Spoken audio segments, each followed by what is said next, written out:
Hello everyone, welcome to Tiny Bunny Prologue. It is a horror game. It looks really cool. I am ready to, I'm ready to be terrified. I'm not good with horror games, but it just looks so interesting. I have to see it. So, okay. First of all, the music is fantastic, and there's voice acting, so I'm excited for that. Less reading for me, but oof. Frightening. Okay, I could do this.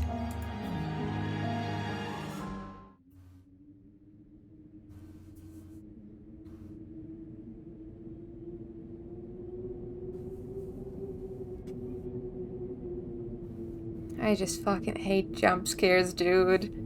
I'm so worried. The wind clawed at my window all night long. It wandered the fields and howled like a hungry beast. An endless song, weaved from all sorts of voices, shrill, gentle, sneery, twined in the air. They were shouting and laughing and arguing about something. Someone was running through the snow while casting long shadows that would occasionally creep close to my bed. Our house has a mind of its own, the creaky old mind of a building that had seen a lot in its days and was seemingly trying to share its wisdom with the inhabitants.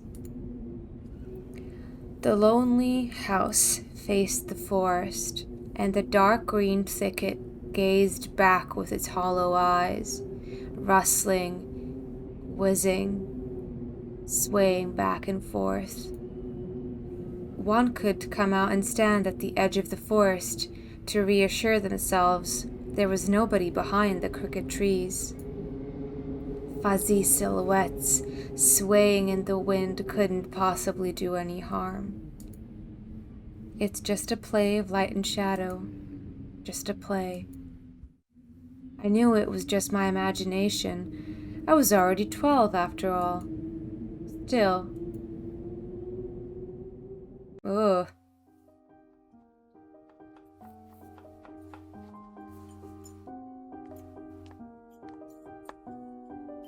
Hey, put away your book. How many times have I told you not to read at the table? It's bad for your health. Look at how slouched you are.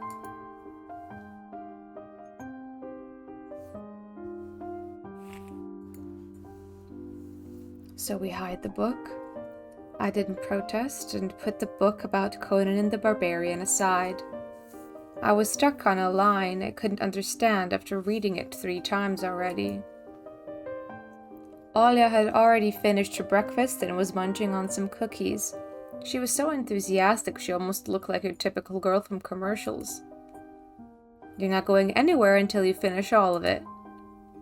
I, on the other hand, was still trying to drill a hole in the plate with my eyes as if it would make the porridge disappear. Hazy anxiousness welled up inside, all because of the previous sleepless night, the black forest around our house, and the gloomy wind. The longer I waited, the colder the lumpy white substance became. It looked like a jellyfish from the Cousteau Odyssey. I love that show.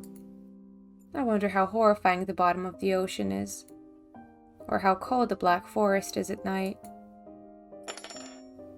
The spoon fell out of my hand. Mom showered me with a cold glare from her green eyes. What did I just say? I'll get it. I had 10 seconds to catch my breath before battling the nasty porridge once again. Felt around for the spoon. What is this carved on the other side of the table? Karina. Hey, that's my mom's name.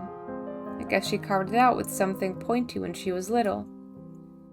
She sure was a rascal damaging the furniture like that.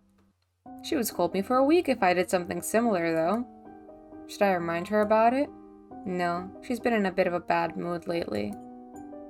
I imagined her being my age, sitting under this table.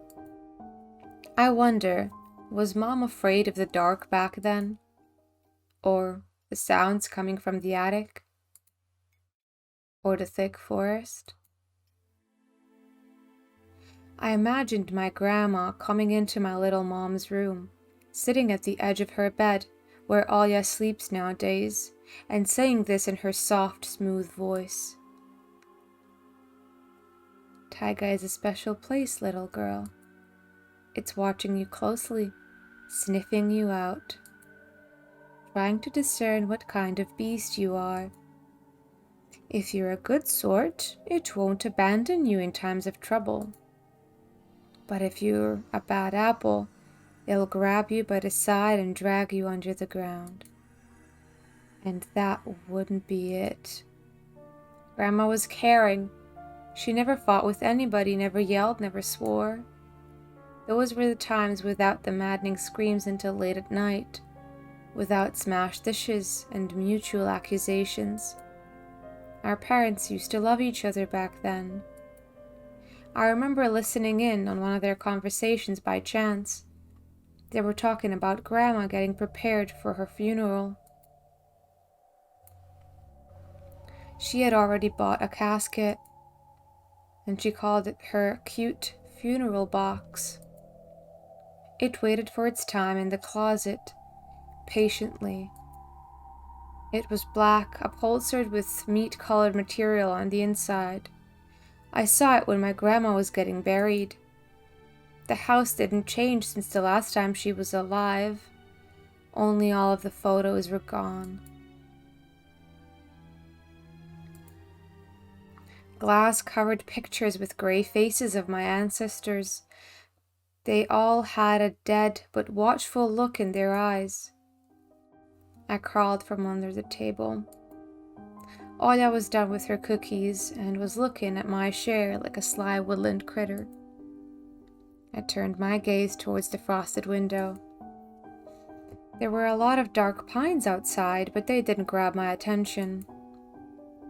The pattern of frost formed a picture on the glass.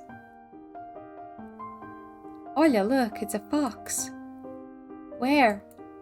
It looks almost like those optical illusion thingies they put on the back of student notebooks. A mixture of lines at first glance, but if you blur your vision a little bit and look under a certain angle. Not outside, on the window. Look, here's the nose and here's... Hey, eat up. Yes, just a moment. I don't see anything. Hurry up, there's not much left. Ah, there it is, but it still doesn't look like one. And I'm telling you it does. Nuh-huh. It does. Stop. These kids, I swear. Now I couldn't see the fox either. It disappeared.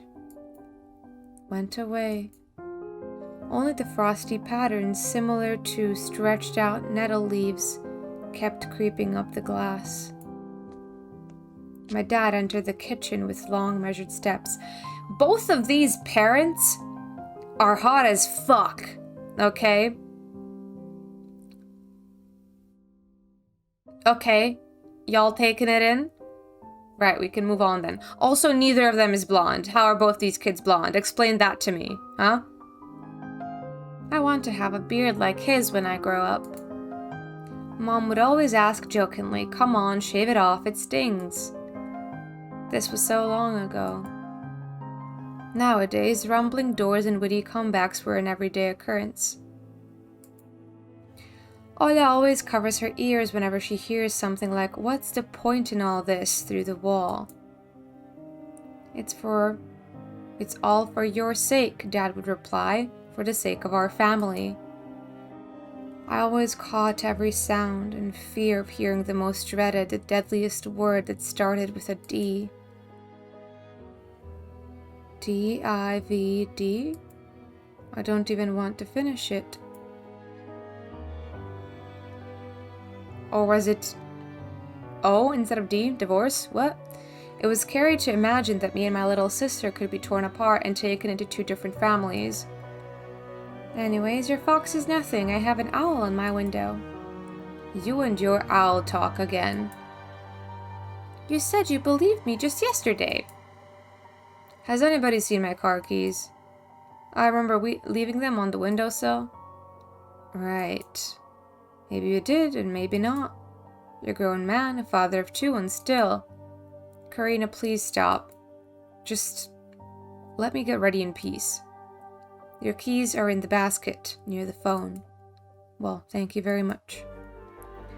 Anton, stop making a martyr out of yourself and finish eating already. And the owl? There was no owl. But there was one. It had giant, glowing eyes. Oya sprung from the chair and placed her hands on her little face, imitating a pair of eyes with her fingers, the size of an apple each. Last year you had Babai in your closet, and now this owl? But I saw it. Oya shifted her gaze back and forth from Dad to Mom to me, but couldn't find any support. Have you thought about befriending it? You know, like feeding it with imaginary mice? Don't bully our girl. She's just afraid to sleep alone because she's still little. Oya pouted her lips in rebellion and rushed into the hallway. The staircase that led to the 2nd floor creaked. Mom gave Dad a strict look. Oh, that look in her eyes. It's so uncomfortable to be pinned under it. Dad just snorted in reply and left, ringing with the keys he just found. A minute had passed, and the theme song from The Little Mermaid echoed through the house.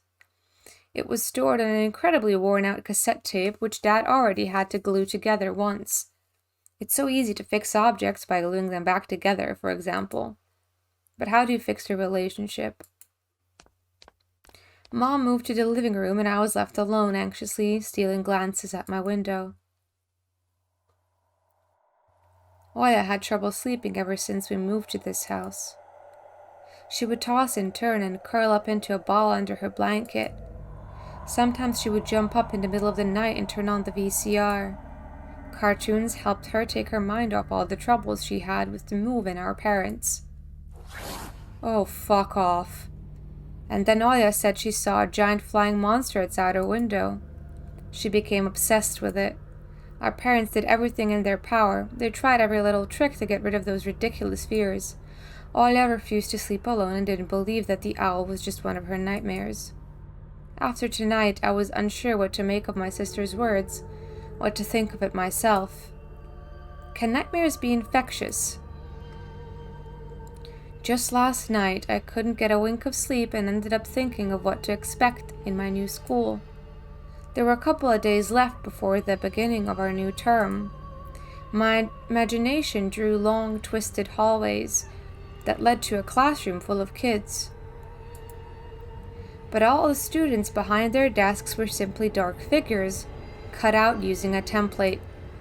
Circular holes gaped in the middle of their faces, and the pair of eyes blinked inside those holes. It was as if some completely different creatures were looking at me from behind the flat black silhouettes.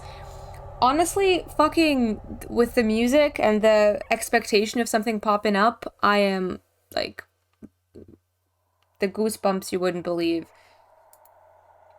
Their cruel glares, filled with icy sneers, made me shiver from head to toe. Will I survive here? Won't they gang up on me and beat me down, stomp on me with their bloodied shoes? The damn school can burn for all I care. I just wished for anything to happen to it. Doesn't really matter what. I didn't want to go there that badly.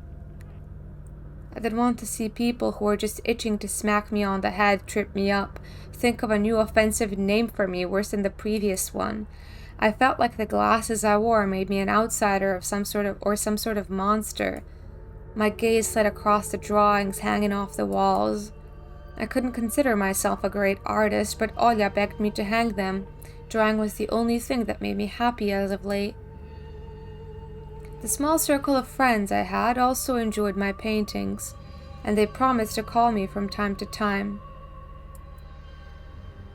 Sometimes I imagine Mom picking up the phone and saying in a cold voice, "You've got the wrong number." Or, "Anton is not around." Anton is not around. I imagine my future classmates lying in their beds just like me, listening to the howls of invisible werewolves outside their windows. Maybe my new classmates will like me after all. But who would ever like a boy with thick glasses? I mean, my dad used to wear glasses when he was little, and now he's married to the most beautiful woman on the planet, my mom. House creaked, pressed by the wind. The condo we used to live in, a 9-floor concrete building, buzzed with the neighbor's drill, mumbled with a TV set from behind the wall, cried like a baby from the big family next door. Our current house, though I can't really call it new, was completely different. It was silent and easygoing during the day. Its shadows lay dormant in the corners, on the closet cobwebs, and under the stairs. But they all woke up during the night. Something was watching me from every corner, almost as if the old photos of my deceased family, with their ashen eyes, were hanging on the walls in place of my drawings. The floor was squeaking. Rusty drains were moaning. The attic was occupied by noisy drafts. One could think the house was performing some sort of demonic melody. And then I realized I was in fact hearing music. It was already playing for a good while. Somewhere at the edge of my perception, I could hear a flute. It was mixed with the sound of the wind, of the creaking old house, and my thoughts, too. I stood up and rushed to the window. I wanted to reassure myself that this music was nothing more than a product of my imagination. It's not like someone was playing it there amidst a cold, snowy night, right? Oh, fuck. I don't want to open it.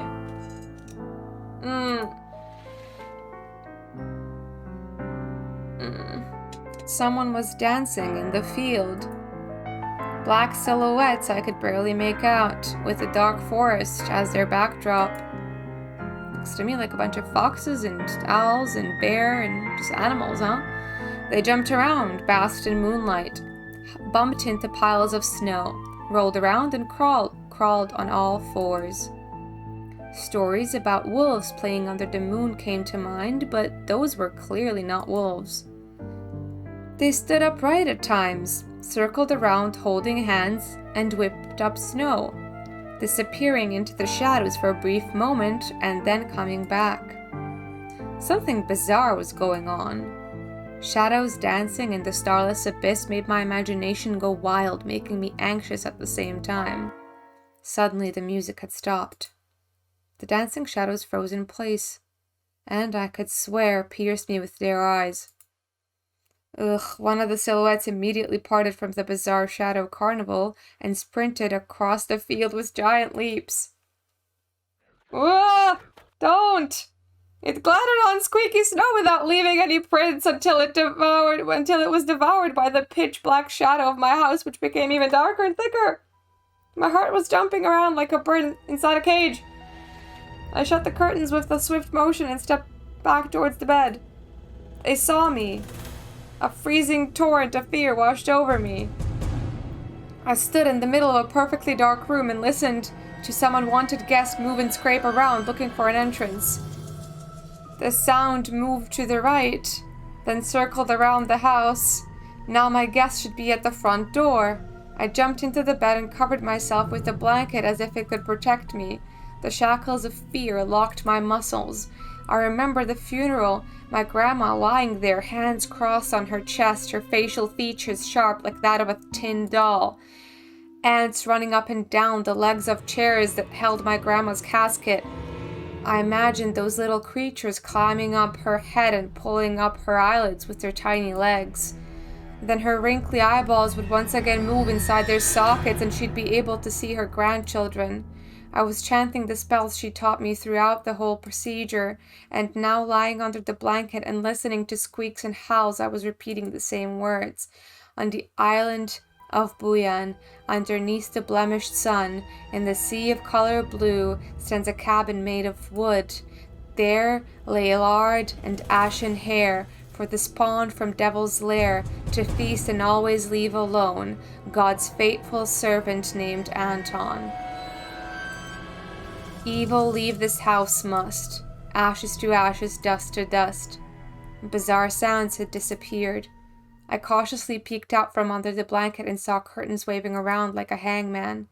And then the night doused me with a new portion of boiling terror.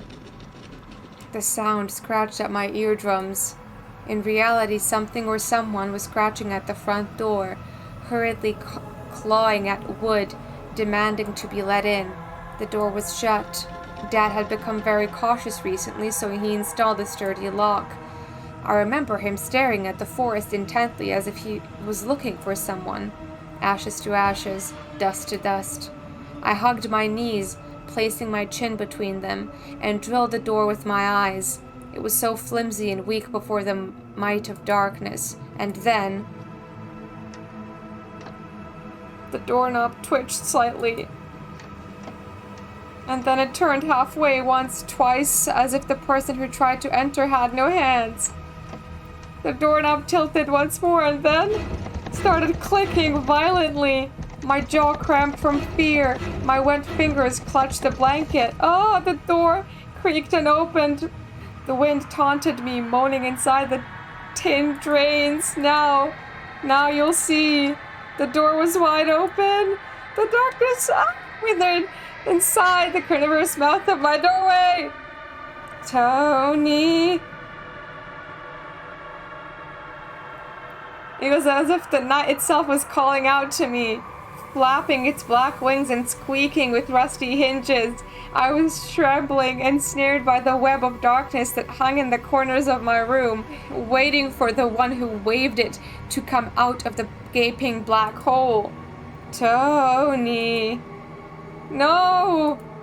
My abdomen tightened and my chest rose up, ready to exhale at a desperate scream. But before I was able to do anything, the darkness asked me, Tony, you asleep?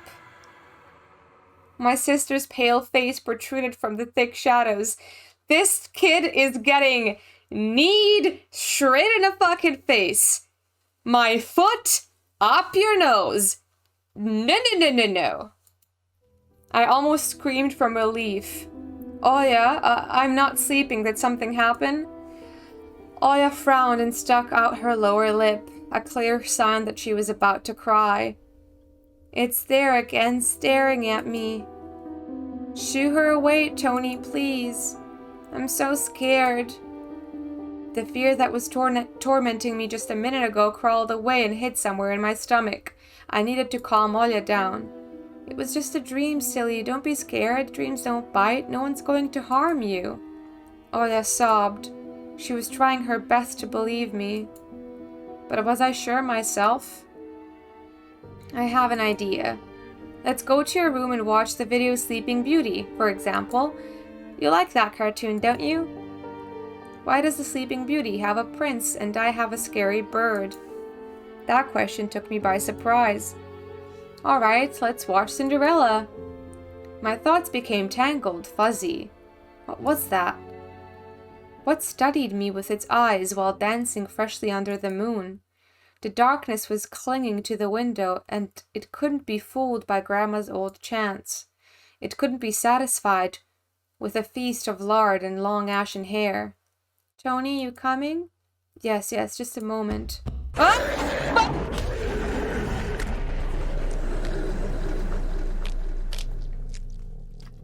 God damn it.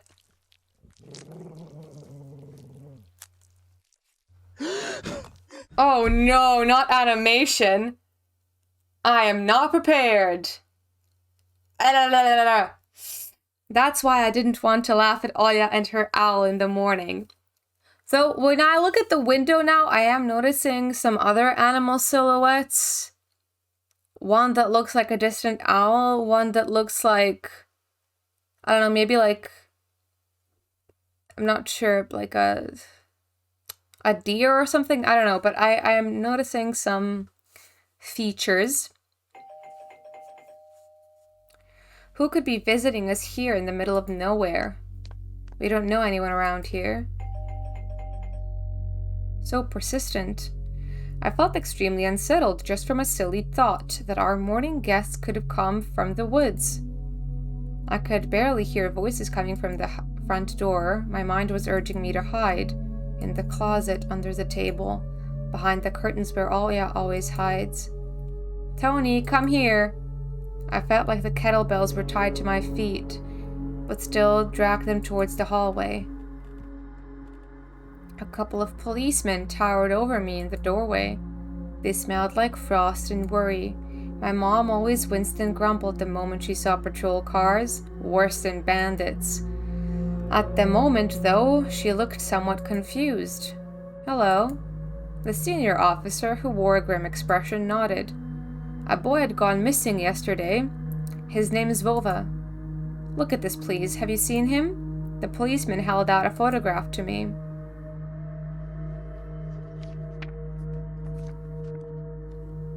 He was a ginger boy around the age of elementary school, pictured with a wall carpet as the backdrop. He had a striped cat in his hands and wore a wide smile. No, I haven't. Are you sure? Look closely. Where would I see him? I don't know anyone around here. I barely leave the house. Well, maybe you've seen him from the window? That's right. Your windows look straight at the forest, don't they? The window. Don't! No, I haven't seen anything. I see. He sounded tired, but his eyes, his stare long and heavy, was full of suspicion. I squirmed unwittingly under the weight of guilt, which his giant shadow cast over me. The policeman finally tore his eyes from me and glanced over at the hallway, the stairway, and the cracks in the ceiling, which I haven't noticed before for some reason. How'd you like your new place, by the way? Getting used to it?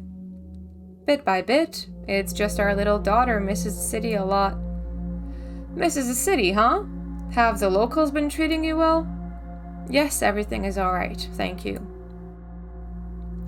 The policeman pierced through me one more time with his gray eyes. My head started spinning. Can I help you somehow? I asked that in a shaky voice, to look like a polite boy and to end this unpleasant conversation sooner. Now that I think about it, you look just like one of my nephews, little fellow.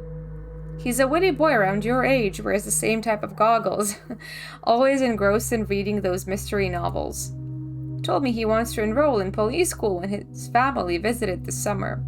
Wanted to help other people, just like me, see? I felt uncomfortable, as if a distant relative and not a police officer stood before me. You know what? Little boys like you should stay at home. Steer away from trouble. The times have changed so much. Mom interjected in a cold voice. You don't say. Well then.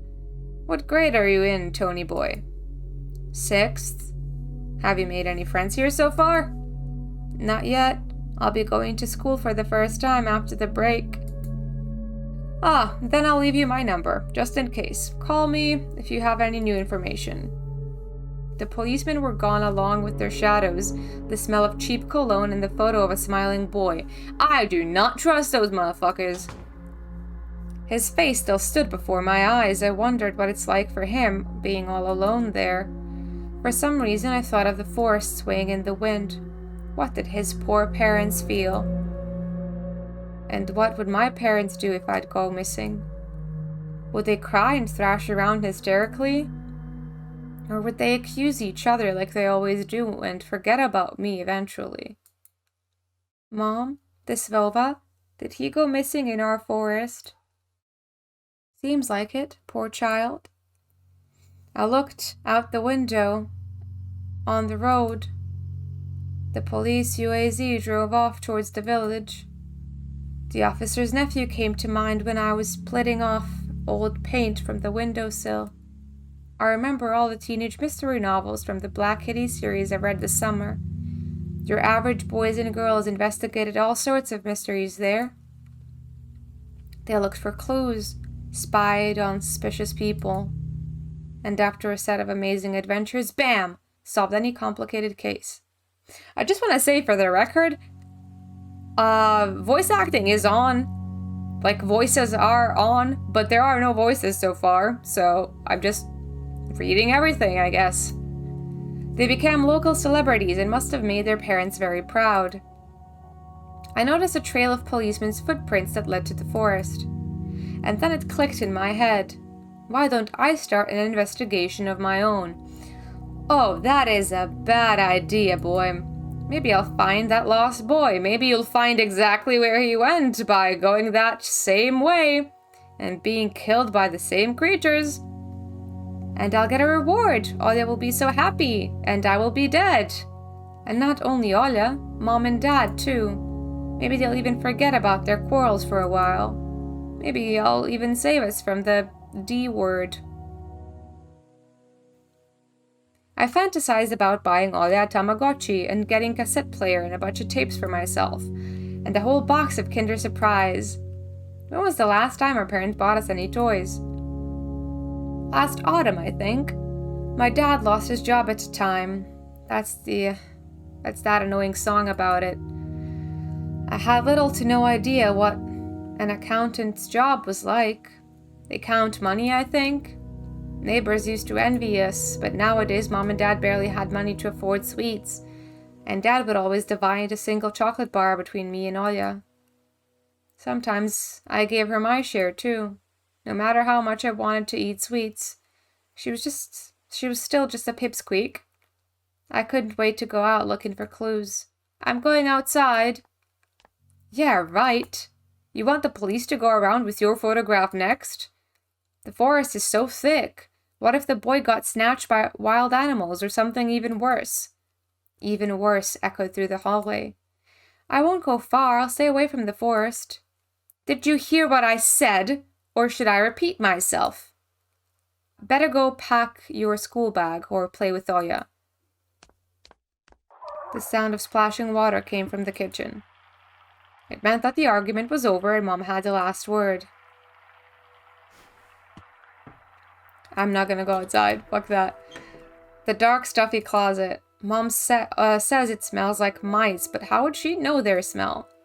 She hates when I stick my nose in here. She's afraid I'll cut myself on the freshly sharpened axe. And Dolya can't be lured close to it. She thinks Bye-Bye is living here. I tried to help her fight her fears once. I opened the door and turned on a dim lamp, so she would see there was nothing but cobwebs, Dad's tool, and scratched walls. She still didn't believe me. And I liked to hide in the closet and listen to Olya count outside. 1, 2, 3, better hide from me. And then drag her feet on the creaking floorboards, hoping that she wouldn't need to look for me in the cramped monster's den. What's this? This cross had seen so many people come and go in this house. It was black as if it absorbed all human sin from the long years it was hanging under the ceiling. After Grandma died, Mom was going to take it off and hang a horseshoe in its place as a lucky charm, but she cut herself with the cross's sharp corner and almost fell from the stepladder. Dad called it a sign from above and ordered the cross be left alone in its rightful place. My parents prohibit me from making long-distance calls, but from time to time I really want to hear my old friends. Sometimes I would just pick up the phone, listen to the low hum of the zoomer and the distant crackling, imagining the wind howling in the ice-laden chords. Is there anything else I can look at? Mom's peg top, a family relic. Mom pegs? My mom played with it when she was little. Then she gifted it to me. Olya was next in the succession line. The toy belonged to her now. She stared at the dancing spindle as if it could show her something, a fairy tale or maybe even our future. Now even my little sister was a bit too old for the old squeaky peg top.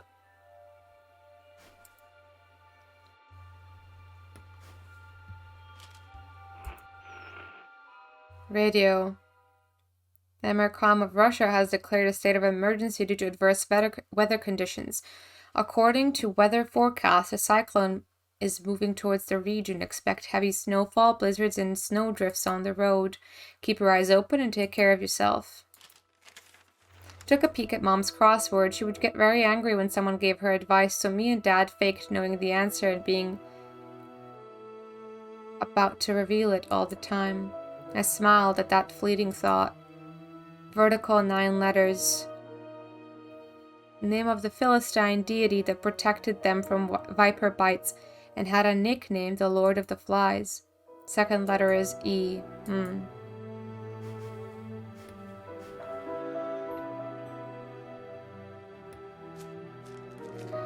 The decrepit and stain-covered calendar was once my favorite form of entertainment in Grandma's house.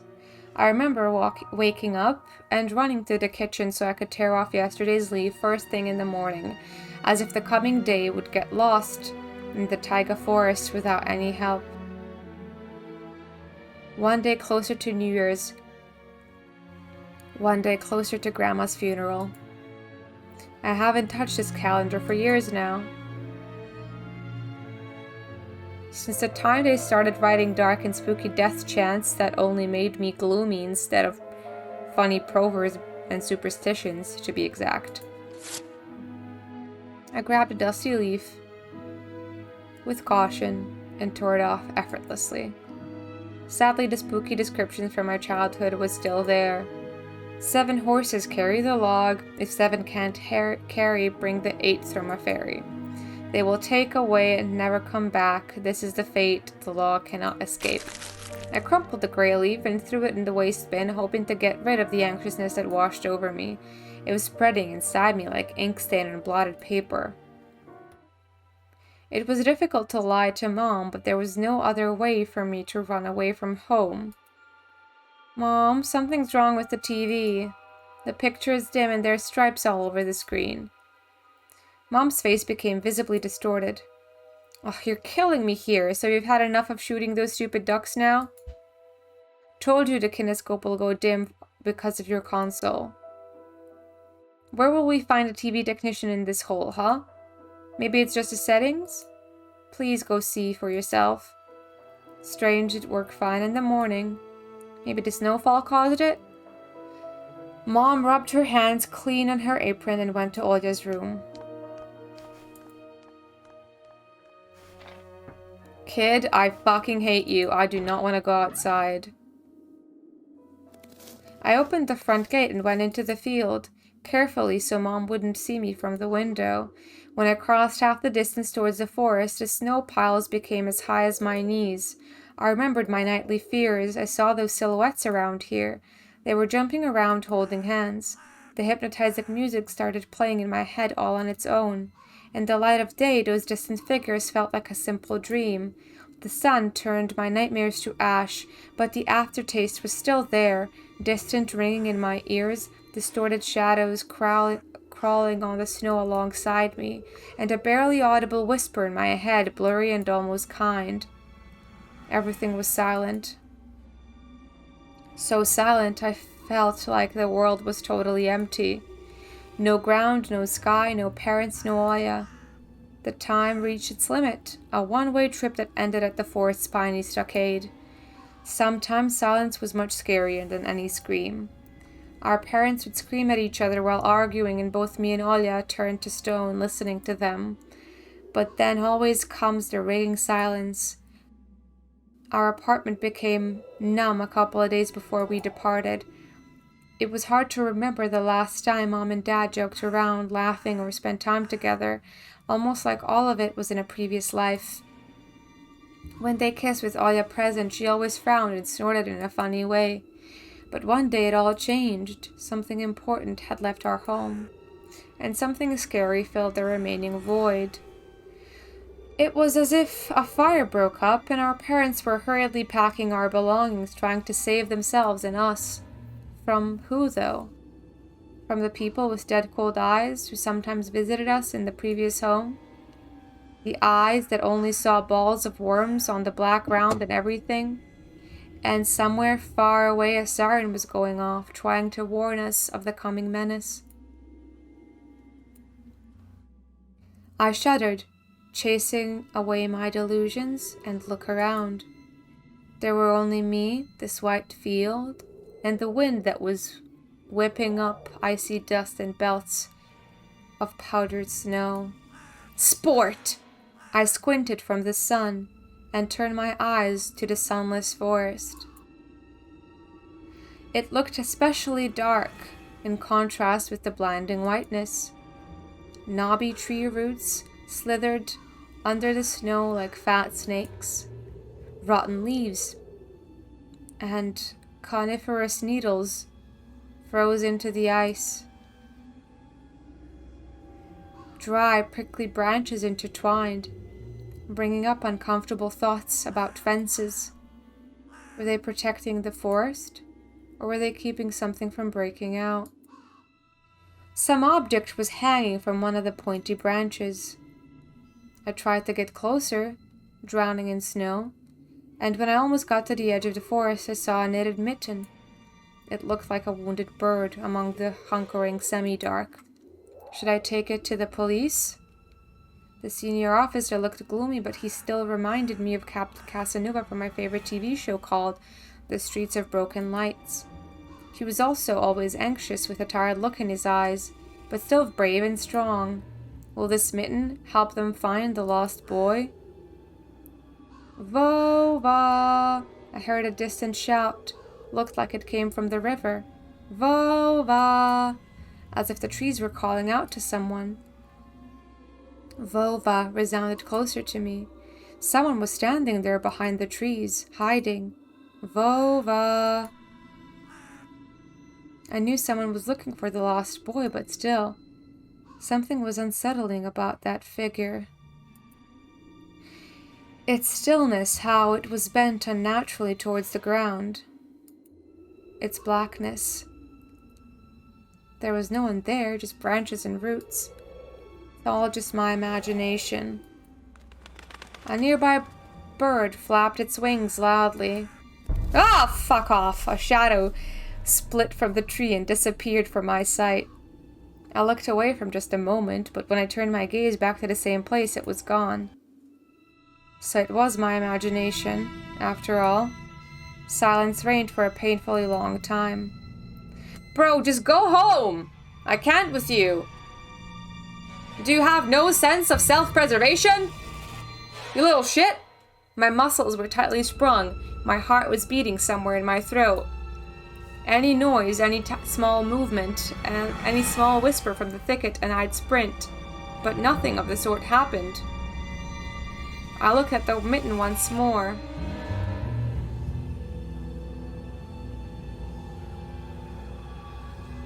We could literally just run away and tell them what we saw.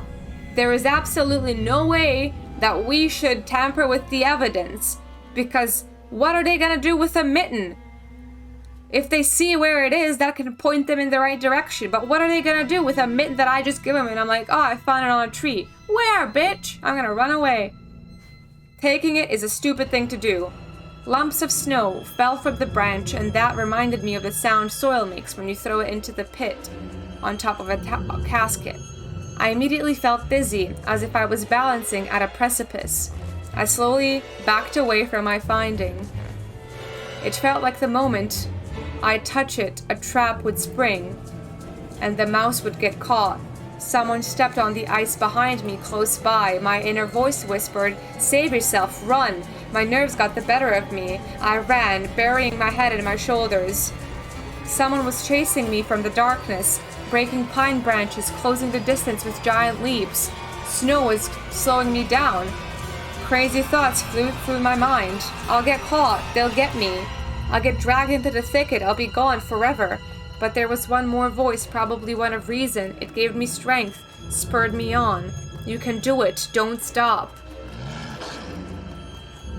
I heard an animal roar behind me. It was so loud, my ears went numb. It felt like the sound had come from a pack of hungry beasts, rather than a single one. Their nostrils sucked in freezing air. They sensed my fear. Two giant wings flapped above my head. An enormous shadow flew over the clearing. A hoot, a wheeze. The roars were coming from all directions now, from the dried-up raspberry bush, from twisted pines, from under the windfall. Hurry! Run! Don't look back! It felt like I was inside a nightmare. The snowy clearing became vicious like quicksand. I was stuck in place. I pulled my leg from the mushy trap just to be caught in a new one, even deeper than before. I continued to drown, sinking deeper and deeper with every desperate push. Was snow ever this sticky? I screamed in horror after realizing this wasn't snow. Someone or something in the snow pile was clutching my pants. I gathered all my strength and rushed forward.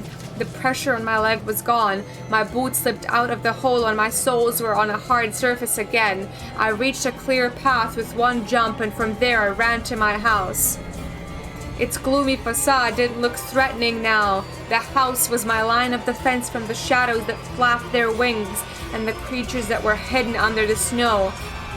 I tripped over the doorstep and smashed into the door. In all my hurry, I still managed to notice the claw marks, as if a dog was striking the wood with its paws, demanding to be let in so it could escape the cold. I hadn't noticed those marks when I was leaving. The heartbeat in my ears was much louder than my surroundings. I couldn't hear whether someone was following me or not. What if they were already in our front yard and my mom had locked the door? Drowning in fear, I pulled on the doorknob and it obediently gave away.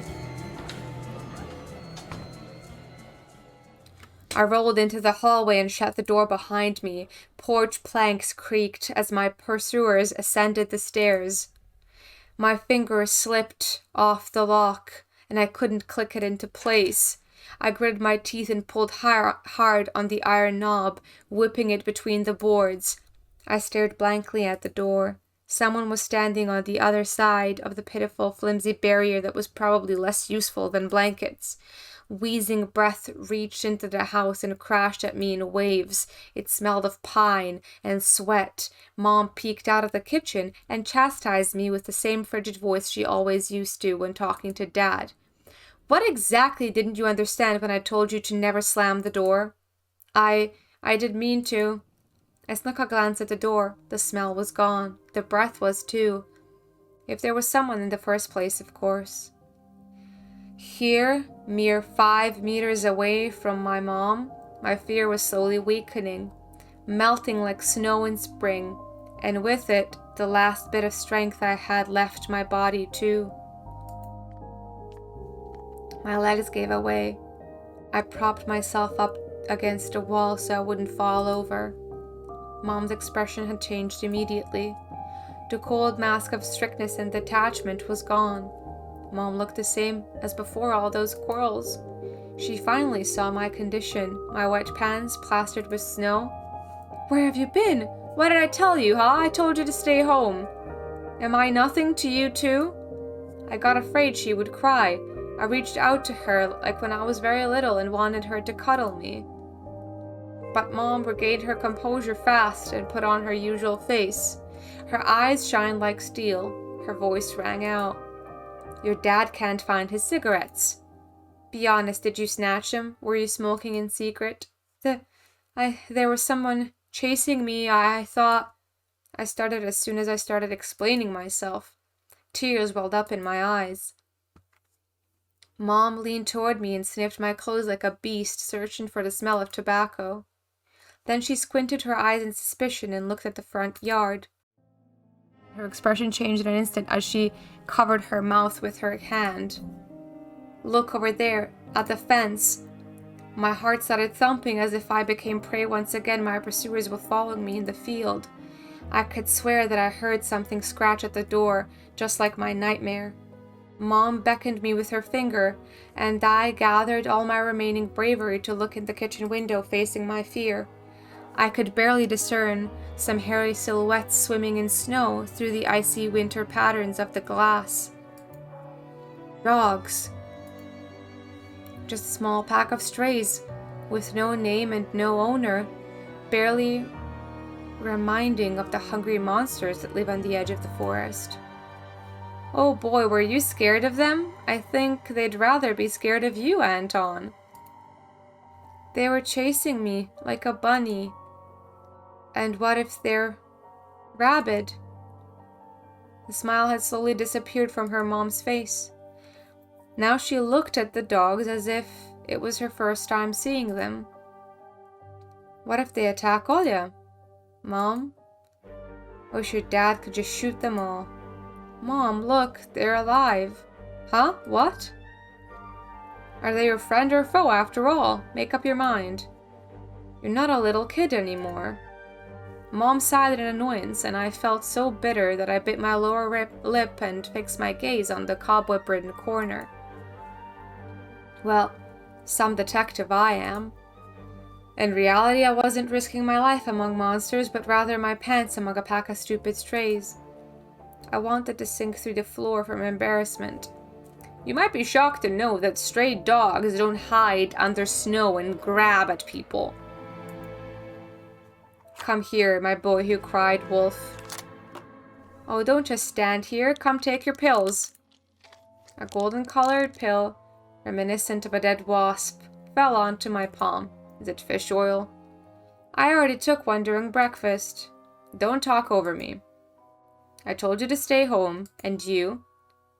Dad would have given you a good whooping for that. Come on, take it, or you won't be able to sleep at night, and you have school tomorrow. So I had to swallow the bitter medication, drinking it down with similarly awful water that gave off a taste of chlorine. Maybe it wasn't Vova's mitten. Maybe it wasn't a mitten after all, just like the forest monsters, and Olya's owl. Am I going mad? What's happening to me? Either the pill had an immediate effect, or my overexerted brain didn't let fear inside anymore. Serenity washed over me, bringing yawny indifference along with it. Anton, you done? See, you can do it when you try. Take off your coat. Are you asleep? No, Mom, I was just thinking. What about, I wonder? It's just something silly. Mom scrutinized me with suspicious eyes. As if she wasn't sure, she was looking at her own son and not some doppelganger that came from the forest. Is everything all right? You had the exact same expression when the policeman asked you about the window. I'm all right, Mom. She heaved a deep sigh. Fine. I got an achievement unlocked to run for your life. It seemed like the house had changed.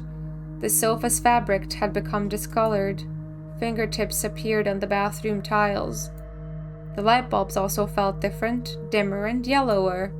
Even the saliva inside my mouth had a different taste. A melody from Aladdin could be heard on the upper floor. Olya was done rewatching her favorite Little Mermaid episodes and switched to the other tapes. I slowly changed into my home clothes, stopped before the sink and studied my reflection in the mirror, like I was trying to solve one of those spot the difference puzzles. Then I went upstairs. Jafar and Niago's voices died down. I walked past Olya's bedroom and slipped into my own. The simple action drained the last bit of strength from me. I sat on the bed. Only then I noticed there was someone behind the curtains. My tired hands dropped to the sheets. Whether it was due to medication I took or the stress I underwent, the room began to contort, as if the wind was blowing the walls out like a pair of sails. The corners of the room bent and undulated. The only stable thing in the whole room was the figure between the windowsills and the curtains. A flimsy piece of cloth was stuck to my hidden visitor, just like a shroud. Olya? Who else could be standing there? Oh, I stood up and licked my dried up lips. Yeah, Olya, it's so funny. The silhouette was unmoving. It was enveloped softly by the curtains, as if there was a thick layer of darkness there, not a human being. I reached towards the curtains. Badum, badum, beat my heart, controlled by medication. The wind swang in the field with a chorus of voices. For a second, I wanted to return to the bed, just lie down and watch the person behind the curtain, knowing full well they were looking back at me. They're looking without blinking, waiting for me to fall asleep. Gotcha. I knew it was you from the beginning." A blindingly bright halo lit up above Olya's head, with the setting sun as background. My sister was shining. When she was just a baby, Dad always used to say she was shining with happiness. I always retorted, "But Dad, she's not some flashlight." But I brought her to the window one day and sunlight poured on her smiling face. I felt like I was holding a light-woven child. "Why did the police come? Did you do something?" "No, of course not." "It's because of the owl, isn't it?" I showed her a worried smile and rubbed her head. "A boy got lost in the woods." "Oh, he must be really cold out there." "Will they find him?" "They will." The police are going house to house showing the photo to everybody.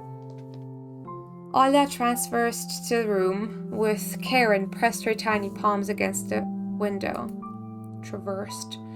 "And why are they going to the houses and not the forest? Are they scared?" The question caught me off guard. The police aren't scared of anything. They've already scouted the forest. I changed the topic, as if trying to get Olya as far away as possible from the forest thicket. "We may get a reward if I go and find this boy by myself." "A lot of stuff like in Field of Wonders. Sounds cool, right?" Olya wasn't listening to me. She asked in a hushed voice, while piercing the forest with incredibly adult eyes uncharacteristic for her. "What if the owl got him?" "Nonsense! An owl won't be able to lift a human." "But you know what?" I was picking my words with utmost care. I forced them out of my overexerted brain. "Stay away from the forest. I think it's... how should I put it? It's cursed or something." "Just like a fairy tale?" "No, more like that spooky tape our parents hide from us." Olya shivered and stole a glance at the window. As I looked at my sister, my heart was tearing apart. She was so fragile. It was so easy to stifle her light. A gust of wind and her small fire would be gone. "You're lucky. Mom won't even let me go outside. I'm like a princess in the tower, can't go anywhere. I'll die from boredom here." "You're wrong. No one has ever died of boredom. And you have me and your cartoons, and Mom and Dad will be good to each other soon." "You know what I would wish for on my next birthday? I'd wish for Mom and Dad to turn into children, so we could go play together like we used to." "Yeah, and you'd make them as small as bugs, so we could place them into a little box." Olya giggled and tugged at my sleeve. "That is a creepy child." "Tony, let's go watch Aladdin." Fatigue won over my desire to be with my little sister. I was washed over by some sort of heinous apathy. "I'm too tired. I don't want to." "Come on. It's so boring alone and Mom is always busy. We can pick a cartoon you haven't seen before. I know all of our tapes by heart at this point." "Not all of them. You haven't watched Peter Pan. Remember how you fall asleep in the middle of it? And so much happens after that. Let's go. Maybe a bit later." "Should I tell you how it ends?" "Let's leave that for tomorrow." "I won't tell you tomorrow." "I know. Let's play hide and seek." "No, Olya." "Then draw me a dino." "Olya, please." Draw it. Will you leave me alone already?" I blurted it out without thinking, and then I was immediately taken aback. I'd never screamed at my sister like that. Olya stared at me in shock. Her lips started trembling, a precursor to tears. My chest was seething with disgust and embarrassment. What's happening to me? I hurried to prevent Olya from crying. "All right, you win. Let's go watch cartoons for a bit." "I don't wanna." I came up to her, put my head on her soft head. Let's go watch Peter Pan." "Boo! You'll fall asleep again." I smiled and lifted her chin. Her eyes were wet and felt bottomless. I promise I won't. And I'll draw you a full triceratops later. Hooray! Triceratops. Well, close enough. Oya rubbed her eyes with the sleeve of her pajamas, and a shining smile returned to her face. I'll go ask Mom for condensed milk and bread, and you rewind a tape. The bread is fresh, just how you like it. Alright, just be careful not to spill the milk, or you'll be yelled at again. Wanna bet I won't spill it? The tape is somewhere in the nightstand. Look for it. Oya disappeared in the doorway, and I dragged my feet into the neighboring room. Oya's countless toys. An old teddy bear is the main attraction here. Oya doesn't sleep without it, and she digs her nose into its fur when she sleeps.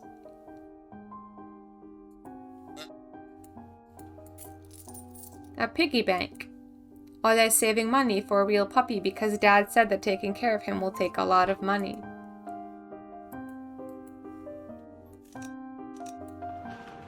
A scary window where Oya sees the accursed owl every night, lurking in the dark. Oya keeps the curtains open during the day, but as soon as twilight comes, she shuts them so tight she wouldn't see a pair of hungry eyes outside.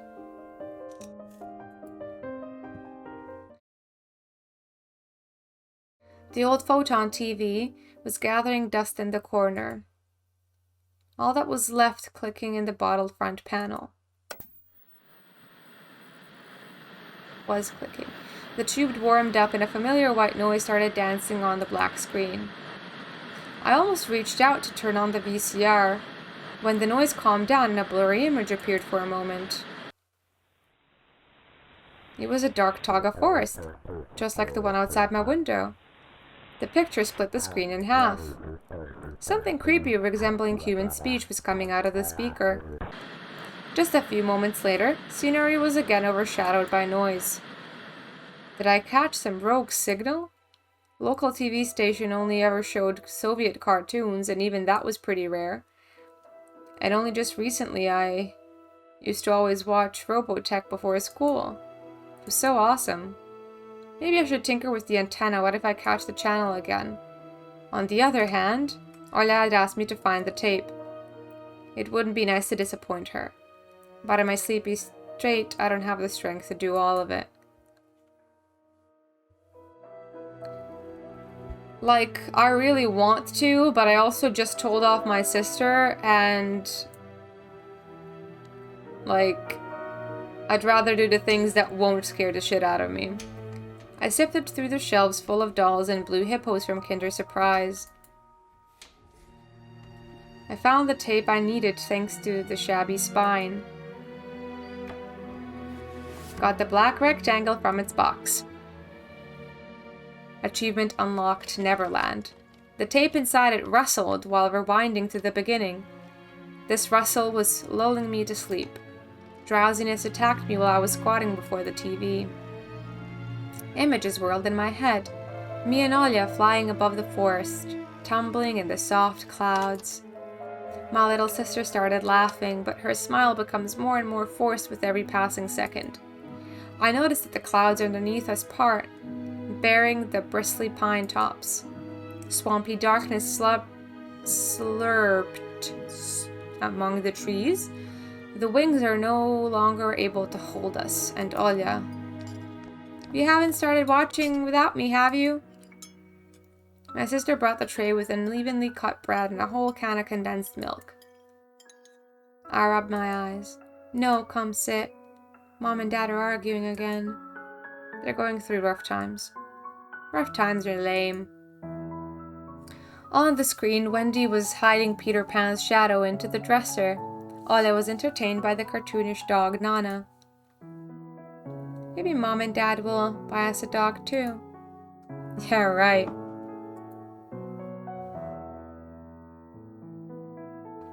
I'll have my own dog in Neverland, and a cat and a parrot. Oya smeared a slice of bread with a thick layer of condensed milk and handed it to me. Have you lost all of your baby teeth? Obviously.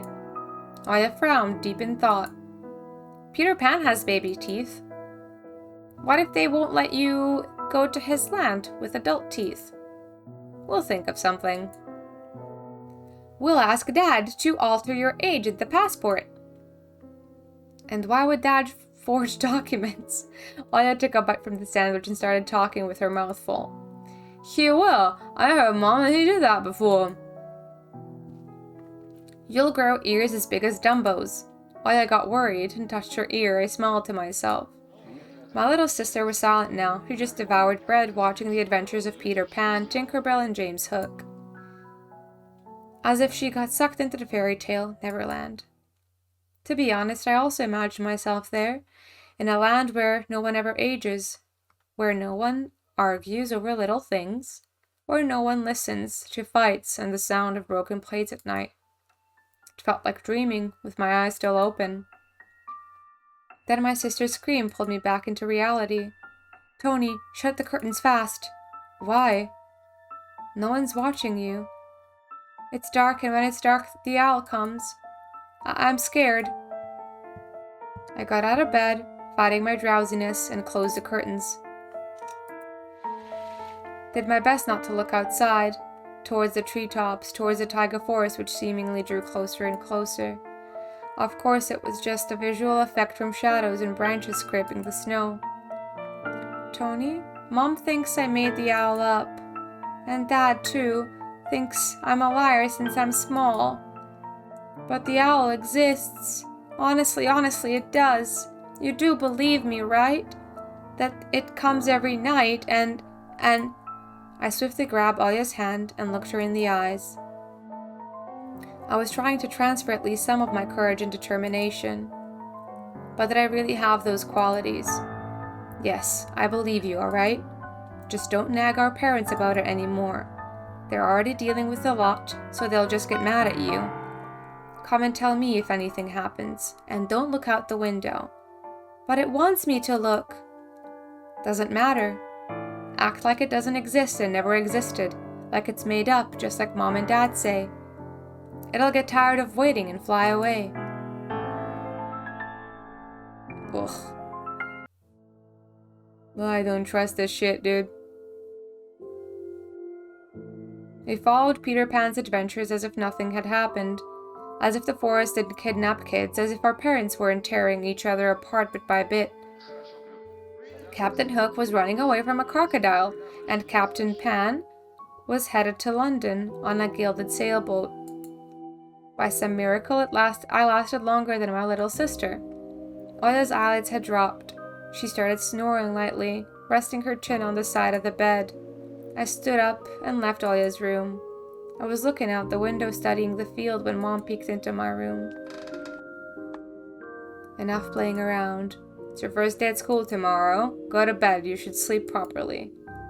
You don't want to be teased for being sleepy, right? Adults think everything is so simple, as if sound sleep would ensure my classmates would like me. I covered myself with a blanket up to my neck and listened to the house humming, to something invisible rustling in its corners. My inner voice had a question for me. Do I want to hear that mysterious flute again? Yes or no? Maybe it's just a part of growing up and I can't fully understand my own desires. The forest wailed behind the barrier that was my walls. Some ethereal entity wandered the fields. Branches shook as if calling for me. The wind howled on in the night. My thoughts were like annoying flies that entered my head before becoming weak and tangled. I didn't notice how I fell into slumber.